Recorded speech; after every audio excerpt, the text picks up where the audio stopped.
Hello friends. तो आपका स्वागत है आपके अपने यूट्यूब चैनल पर। तो मैं काफ़ी दिन से एक्टिव नहीं था चैनल पर, आपने भी देखा होगा, थोड़ी सी तबीयत ख़राब थी।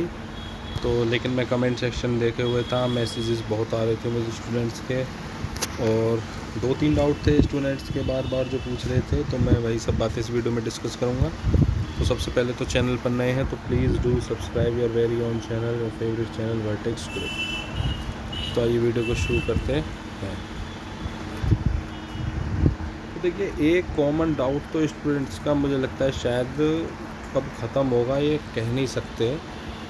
सर, यूपीएससी जो नोटिफिकेशन है हमारा ईपीएफओ की, एपीएफसी की, क्या प्रोसीजर सर उसका, क्यों नहीं आ पा रहा है, क्यों नहीं हो पा रहा है, ये सब क्या मेरी समझ से पर ये बार बार स्टूडेंट्स पूछते हैं। बहुत से तो कमेंट्स में अपनी ऐसे राय देने लगते हैं कि सर यूपीएससी हमने जो आरटीआई में जवाब मांगा तो ईपीएफओ से, तो ईपीएफओ ने तो ऐसा कहा कि ऐसा कुछ नहीं होगा, 2023 तक कुछ नहीं होगा।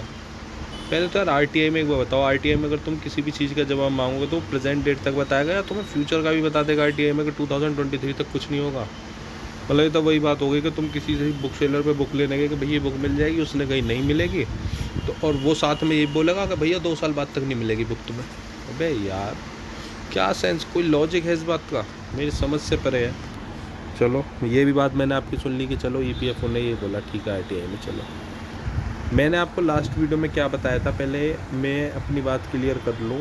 देखिए, एपीएफसी नोटिफिकेशन रिलीज़ करेगा ईपीएफओ, ठीक है।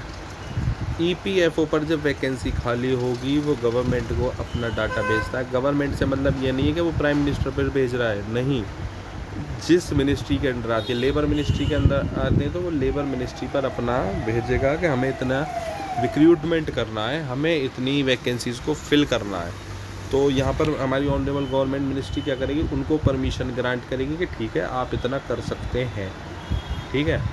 उसके बाद जब गवर्नमेंट से ग्रांट मिल जाएगी तो उसके बाद ईपीएफओ क्या करेगा, उसके बाद ईपीएफओ यूपीएससी से कांटेक्ट करेगा और उनसे ये जानने की कोशिश करेगा कि आप किन किन डेट्स में एग्ज़ाम को शेड्यूल करा सकते हैं, कौन कौन सी डेट में आप एग्ज़ाम शेड्यूल करा सकते हैं, ये पूछेगा।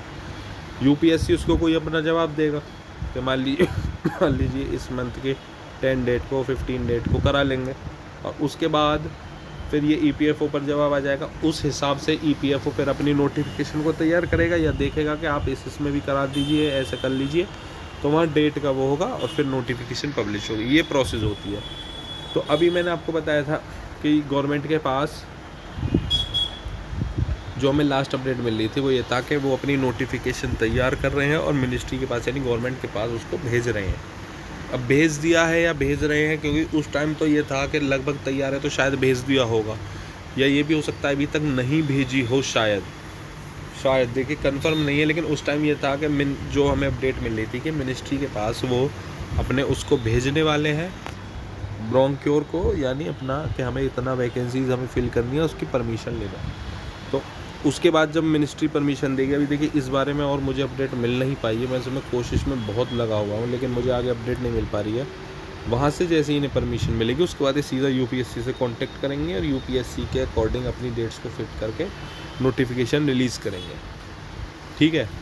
पहली चीज़ तो ये हुई। दूसरी, ट्रेड यूनियन से बहुत ज़्यादा प्रेशर आ रहा है ईपीएफओ पर, क्योंकि लेबर क्या है, बहुत कम है, वर्कफोर्स बहुत कम है, और फाइल्स ज़्यादा हैं, काम ज़्यादा है, हैक्टिक हुआ पड़ा है सब काम, तो लेबर की ज़्यादा चाहिए, यानी मैनेजमेंट ज़्यादा चाहिए। तो उस चक्कर में अब एनफोर्समेंट ऑफिसर, अकाउंट ऑफिसर भी दोबारा आ सकता है और एपीएफसी भी आएगा। दूसरी पॉसिबिलिटी ये बन रही है, ठीक है। तो अब मेरी समझ में ये नहीं आता कि इतनी पॉसिबिलिटी को देखते हुए आप ये कैसे बार बार कह सकते हैं कि ये नोटिफिकेशन तो आएगा ही नहीं, कि ये नोटिफिकेशन तो होगा ही नहीं, कि 2023 तक होगा ही नहीं। अगर आप ये सोच लीजिए, अगर 2023 तक चलिए आप कह रहे हैं कि ये नहीं होगा, तो आप इसके बारे में बात ही क्यों कर रहे हैं? फिर अलग हटिए, फिर किसी और एग्ज़ाम की तरफ जाइए। इधर बार बार क्यों ये अपनी राय देते हैं या पूछते हैं कि क्या हो रहा है? अगर आपको ऐसा लगता है 2023 तक नहीं आएगा तो आप जाइए, मैं तो सीधा हिसाब रहता है, देखिए जो सीरियस एस्पायरेंट है उसका बस अपने पढ़ाई पर फोकस रखना चाहिए, बस उसको किसी चीज़ पर फोकस और डालना ही नहीं चाहिए। सीरियस एस्पायरेंट पढ़ाई पर फोकस करिए बस। अगर आप इन चीज़ों में उलझ कर रह गए कि नोटिफिकेशन कब आएगा, नोटिफिकेशन क्यों नहीं आ रहा है, और क्या एज क्या मांगेगा, ये क्या मांगेगा, तो उन चीज़ों को यार आप एक बार बताइए, आपके सोचने से क्या वहाँ की स्थिति बदल जाएगी? आप अगर ये सोचेंगे कि नोटिफिकेशन आज आ जाए तो क्या आज आ जाएगी, आप सोचेंगे नोटिफिकेशन अगले साल आ जाए तो क्या अगले साल आ जाएगी। उनको जो काम करना है वो अपना काम अच्छे तरीके से कर रहे हैं, तो आप अपना काम करिए, उनको अपना काम करने दीजिए। आपका काम क्या है? आपका काम है स्टडी करना, पूरे सिलेबस कवर करना, मॉक टेस्ट देना, अपनी स्टडी को बूस्ट करना।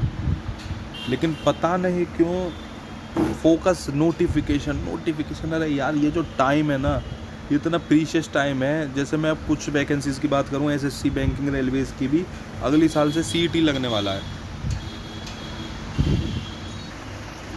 तो स्टडी पर फोकस करिए। और कुछ स्टूडेंट को मैं देख रहा हूँ तो अब स्टूडेंट हैं तो फोकस रखिए स्टडी पर। मेरी तबीयत थोड़ी ख़राब है, मैं देख रहा था कमेंट्स में कि पता नहीं बहुत गंदी कमेंट थी कि मतलब तुम के धोखा देते हो कि मैं तुम्हें ऐसे करूँगा वो करूँगा, पढ़ाना छोड़ दिया। अरे यार तबीयत सही होती तो पढ़ाता। शुरू की 3-4 क्लासेस में के बाद थोड़ी सी तबीयत डाउन हो गई, इसलिए मैंने पढ़ाना भी छोड़ दिया 7-8 दिन से। लेकिन मैं कल भी पूरी कोशिश करी थी, लेकिन कल नहीं कर पाया। आज करूँगा, लेकिन फिर इससे स्टार्ट कोशिश करूँगा आज पढ़ा दूँ।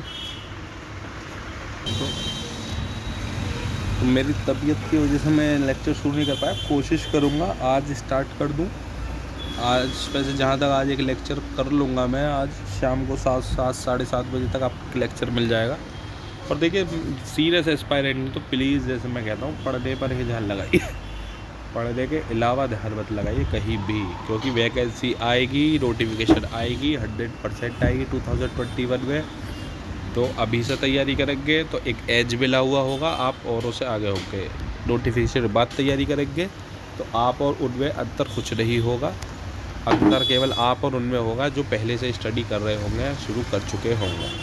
तो उम्मीद करूँगा, डाउट तो खैर आपके क्लियर हो या ना हो, लेकिन कम से कम आप स्टडी के लिए अपनी फोकस रखें, स्टडी करते रहें, प्रिपरेशन करते रहें।